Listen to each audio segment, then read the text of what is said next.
listening to the TalkBox sign. You're listening to the TalkBox. Let's talk about it. Talk about it. Let's talk about it. Let's talk about it. Yeah, you're listening to the TalkBox sign. You're listening to the TalkBox. Let's talk about it. Talk about it. Let's talk about it. Let's talk about it.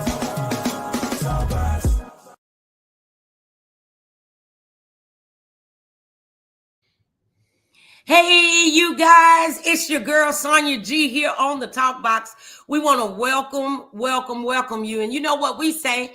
Every day above ground is a good day. We got another day, another opportunity to get some things right that we didn't have quite right on yesterday. And so you know how we like to dive into different topics that affect our lives. And I'm excited about today's topic as well as today's guest, a good friend of mine.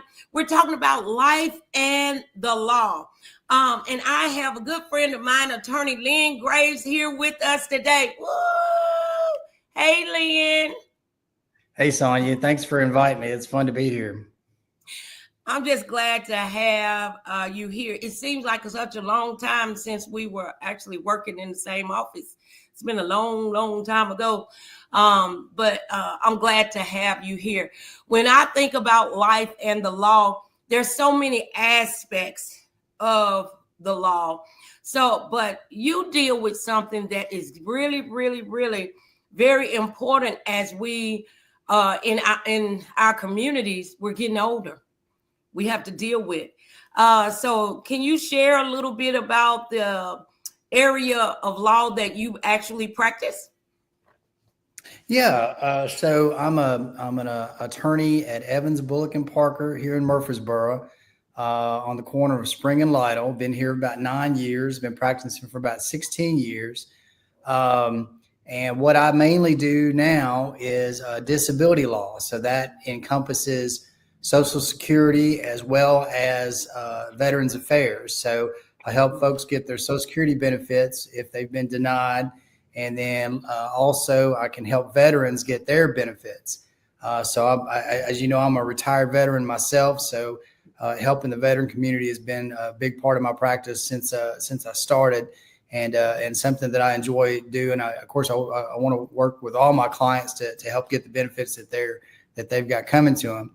And then after that, I do some estate and probate work.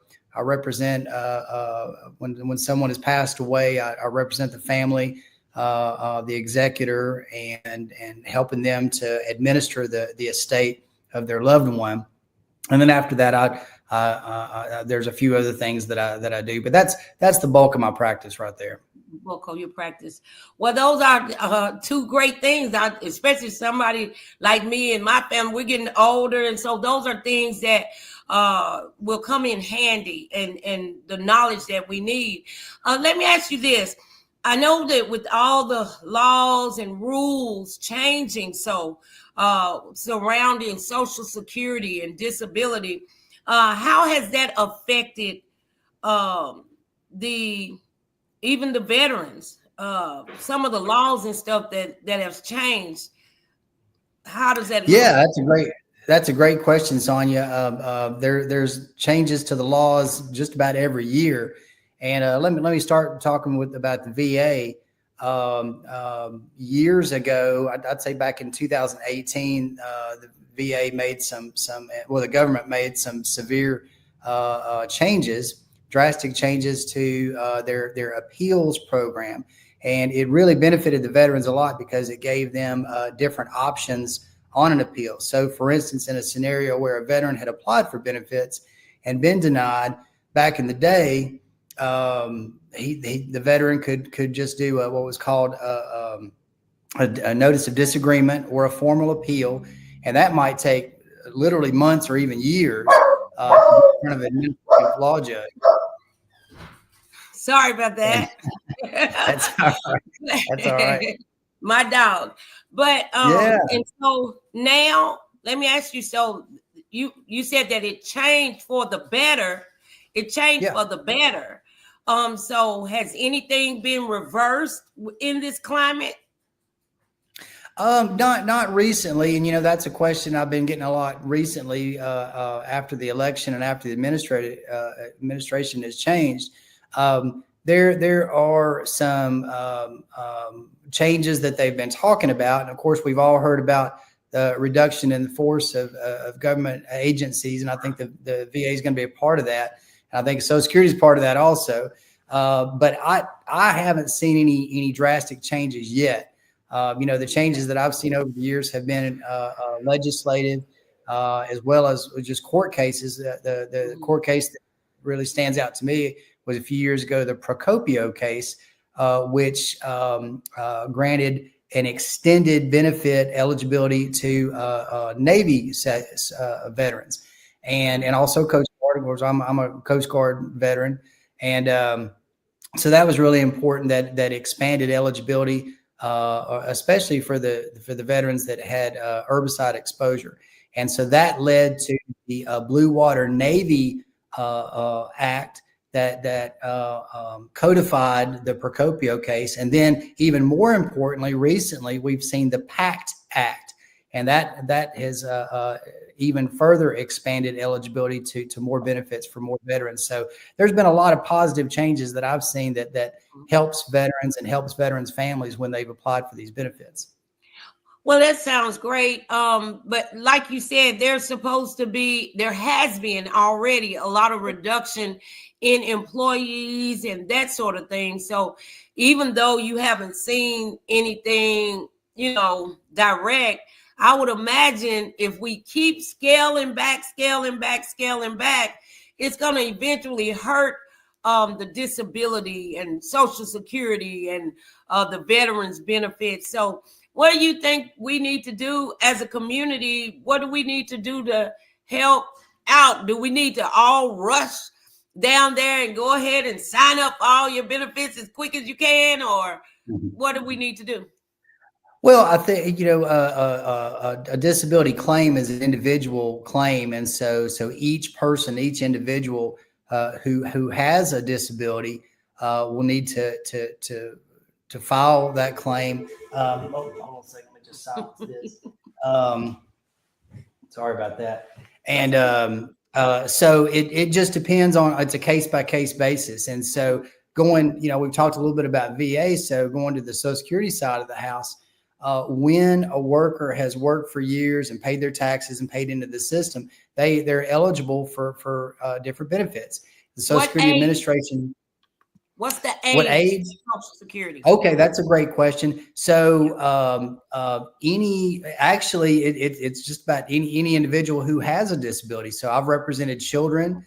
I've represented young adults from 18 to 50 is actually the younger age category that Social Security has.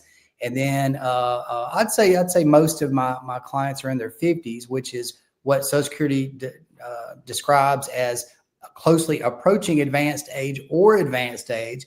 And then when you get the folks that are in their 60s, that's going to be closely approaching retirement age or retirement age. So to answer your question, really anybody that has a disability, for the adults 18 to 50, 18 and older, it's when they're unable to work, when they're unable to sustain employment. And so usually what you have is a scenario where someone has been working and paying their taxes and paying into the system, and then either they get an illness or an injury or something happens to them to where they can't work anymore. And then they apply for their benefits. And the national statistics are about 80 to 90% of initial claimants are denied by the Social Security Administration. And then what they can do is file what's called a reconsideration, which is their first level of appeal. And the statistics are about the same for reconsideration.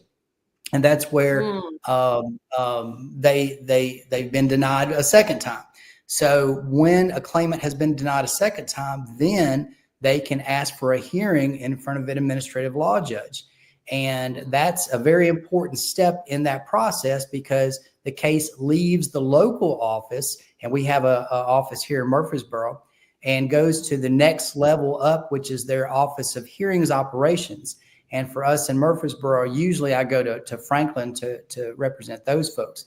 And for the past 5 years, we've been doing a lot of remote hearing. Matter of fact, I had a remote hearing earlier today, which was by phone. So either the judge will talk to us by phone, or sometimes they'll do a video, kind of like what we're doing here. And that's where the claimant usually comes to my office, and we set it up to where we can talk to the judge, and the judge can hear us and talk to us. And so I do have a question. I do have a question. Yeah. How long is, if somebody's trying to sign up for disability, how long is that process? Is that a long, drawn out process? And you said, what is the percentage of people who get denied? It's like 80 to 90% on an initial application. And also, well, there's a lot of reasons, and we could spend a lot of time talking about that, but each claim is individual. And so the Social Security Administration will give a reason why they think that person isn't eligible for the benefits. Frequently, what I'll see is that they'll concede that person has a serious condition or a medically determinable impairment that's going to affect their ability to work, but they say, but we think you can still work, or we think that there's other things that you can do. And so a big part of my representation for that appeal is to demonstrate to the Social Security Administration that the claimant, my client, because of the severity of their condition, can't sustain employment. I'll give you a quick example. The hearing that I had earlier today, my client has severe back and neck and major joint problems that affects really every aspect of his life. He has trouble sleeping. There's stuff that he just can't do. He needs to rely on the assistance of his family to do chores and stuff. And clearly he can no longer work. So at the hearing, the Social Security Administration looks at his past relevant work, the kind of work that he's done in the past, and to determine that he can't do that work anymore. And they usually, and at the hearing, there'll be a vocational expert, and that vocational expert will usually opine that there's other jobs that they can do, or hypothetically they could do. And then I get to cross-examine that vocational expert and ask questions like, what about absenteeism? What about being tardy or being off task? Right. Also exertional and non-exertional limits about what they can do and what they can't do. And so the judge looks at all the evidence that we presented and the testimony that's been provided in the hearing, and then the judge can make a decision. And so I've been doing that for about 16 years and have been successful with a lot of cases. Of course, I can't guarantee any case. It all depends on that individual's medical evidence and the circumstances of their case. So what is the shortest you've seen people get their disability passed, and what is the longest time? Well, the folks that apply that get their benefits quickly usually don't come to see me. There's they got what they're looking for, and they don't need my help. But I've seen 30 and 60-day turnarounds, and usually those folks are very, very severely disabled. I mean, there's no question about it. They've been in some kind of a bad accident or a really bad injury, and get or a really bad illness also. And clearly can't work. As far as the longest, gosh, I've seen people literally wait years for a hearing, and that's unusual. I got to say, if looking at all the cases I've had, I'd say, somewhere between 6 and 9 months is not unreasonable. I mean, some are a little bit less, some are a little bit more, but that seems to be kind of a benchmark. And that's from the initial application all the way up to the hearing date. And then usually folks wait about 30, 60 days after the hearing date to get a decision. And then even after a hearing, if a judge has given an unfavorable decision, there's a level of appeal after that, the appeals council. And we will sometimes send unfavorable decisions to the appeals council for review to see if there's been any procedural errors where we can still get the benefits for the claimant. Oh, wow. Well, I have heard of people taking years to get. And one thing I don't like to do is speculate or assume. So If someone is denied and then eventually they win the appeals process, do they go back and pay you from the time you first put in the application? Do they still do that, or has that changed? Yeah, so that's a great question. So frequently when someone applies for Social Security, and it depends on the benefit that they're applying for. There's different benefits they can apply for, but someone can say that they, when they stopped working or when they had this surgery or when they had this accident, and it could be before the application. So for instance, an example might be that if a claimant stopped working last year, let's say they stopped working in March of last year of 2024, and just never applied for benefits, but their family talked them into applying. So they applied for the benefits in March of 2025, and they alleged that their disability began a year ago. In that scenario, Social Security would pay back to when the alleged onset date was. Now, of course, there's a lot of variables and a lot of exceptions, but the good news for most claimants is that they can get an earlier effective date. Now, one of the benefits is dependent on the application date. So it's important that if someone has had a disability, if they've had an injury or an illness that's kept them from working and they're not working, it is important to go ahead and file that application to get that process started. Okay. Well, I'm gonna pause for just a second because again, I want you to tell everybody where you are. We're going to put your contact information up on the screen because there may be someone who is struggling with holding down a job due to disabilities and that sort of thing, and they may need your assistance. And so I just want to make sure that everybody know where you are. So there's the number, but tell them where you are, Attorney Lyn Graves. All right. Thanks, Sonia.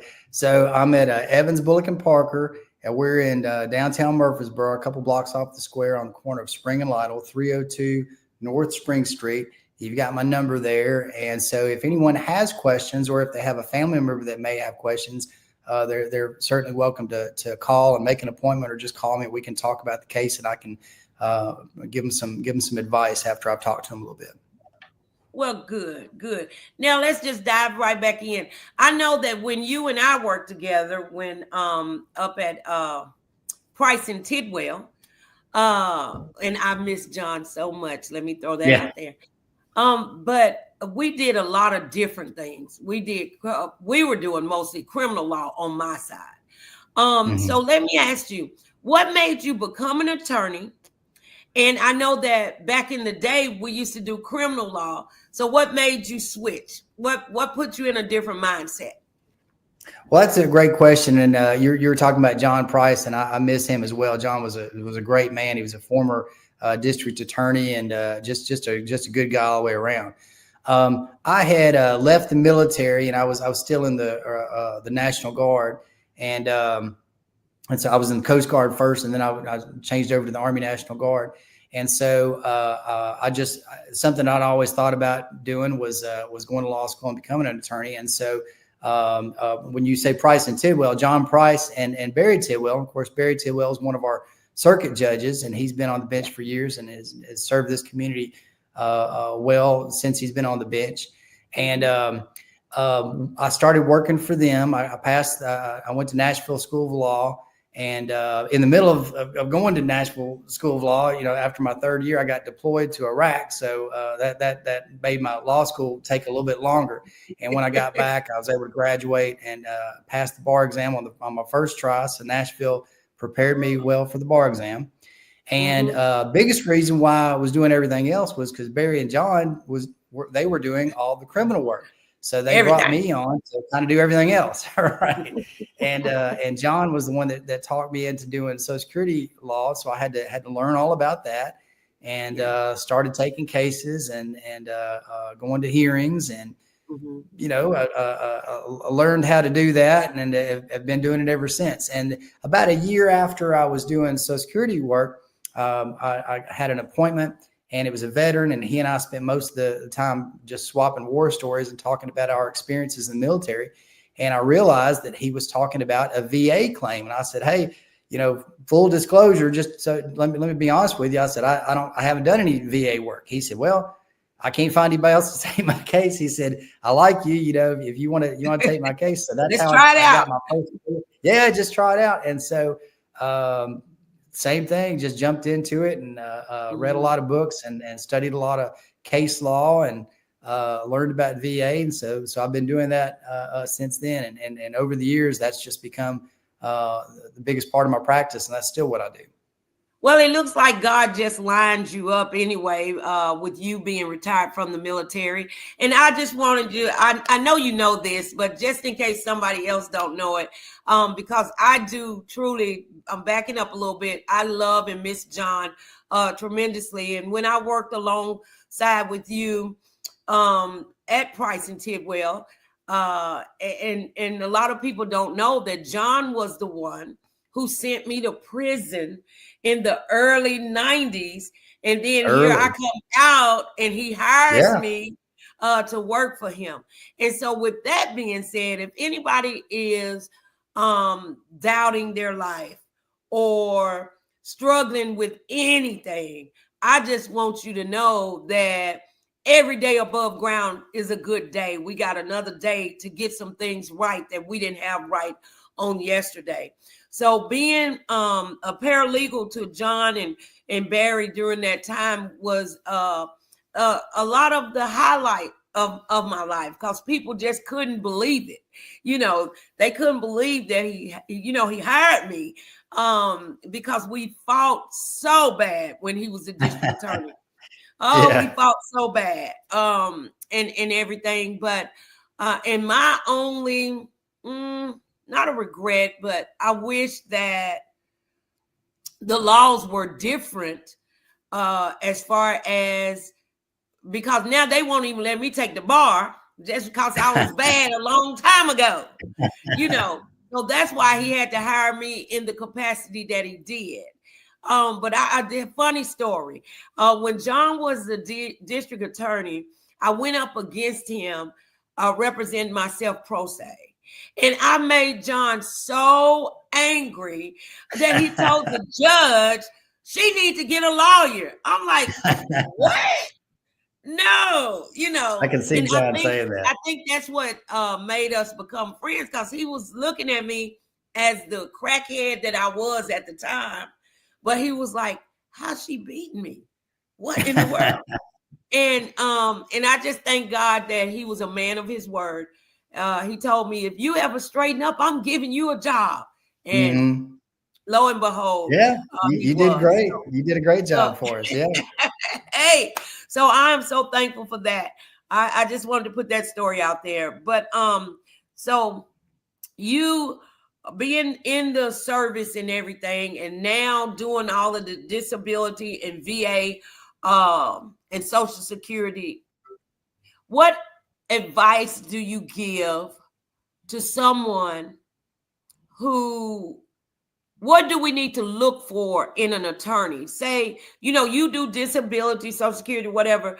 When we're needing an attorney, because this is life and the law. So what do you look for? Well, that's a great question. And like you said, there's a lot of different areas of practice, a lot of different kinds of law. And so I would encourage someone to, if they have an issue, to find an attorney that's going to be knowledgeable about that area of practice. One of the attorneys that used to be here, he had a great line. He said, if he ever walked into the Register of Deeds office, it'd be malpractice. And what he was meaning was that he didn't do that area of law at all. And so, he was a very knowledgeable family law attorney and a criminal defense attorney, but he didn't do that. Likewise, since I've been doing disability law so long, if someone came to me and they had a criminal defense issue, I would refer them to a knowledgeable and professional attorney that had a lot of familiarity with that area of law. So probably the first thing I would say is, if you're looking for an attorney, is to find someone that knows that area of practice and they've been doing it for a while. Yeah, after that, really, honestly, I mean, an attorney is a contractor. And so there has to be a good rapport. There has to be some chemistry between the attorney and the client. It's like a doctor. If you're not getting along with that doctor, then you're probably not going to, get the level of treatment that you're looking for. So you have to kind of get along with the attorney. So find someone that you can work with. We have a lot of different kinds of attorneys locally, and there's a lot of good folks that can do a good job for you. All right. So I got one more question for you. What are some myths about the legal profession that you like to debunk today? Okay, well, that's a good question. I would say, you get there's a lot of lawyer jokes, and a lot of them are funny, and I enjoy listening to them. But one of the themes is that attorneys don't always tell the truth, and from my experience from being, of course, I was a bar president past year. The attorneys are usually very honest people, very very meticulous and fastidious about telling the truth and representing an accurate statement regarding their client and the law. So that's a myth that I would like to debunk, is that most by far, of course, there's always some bad actors, but most attorneys are very honest and very truthworthy people. Well, you said that, but there's a movie out with Tyler Perry with Madea, and Tyler Perry was representing Madea in a case, and she said, "What is wrong with you? Lie all you." So that is what goes around. Sure. But I am so glad that you debunked that today. Again, you guys, if y'all need a disability, Social Security, estate attorney, y'all need to give John. I done said John. Lord have mercy. Y'all need to give Lyn Graves a call at 615-896-4154. And Lyn, thank you so very much for coming on with us today. Do you have any final things to close with? I just really appreciate the invitation and have a chance to visit with you, Sonia. I really appreciate it. Thank you. I still miss you all the time. I got to come by and see you sometimes. But anyway, I wish you would, guys, we just want to thank Lyn for coming on today. I hope and pray that we have said something to help you along life's journey. Don't stay stuck. And if you need help, ask for it. Sometimes we have not because we ask not. All right, then. I'm your girl, Sonia G, here on the TalkBox. We'll see you. Bye. Thanks, Sonia. Bye-bye. You're listening to the TalkBox side. You're listening to the TalkBox. Let's talk about it.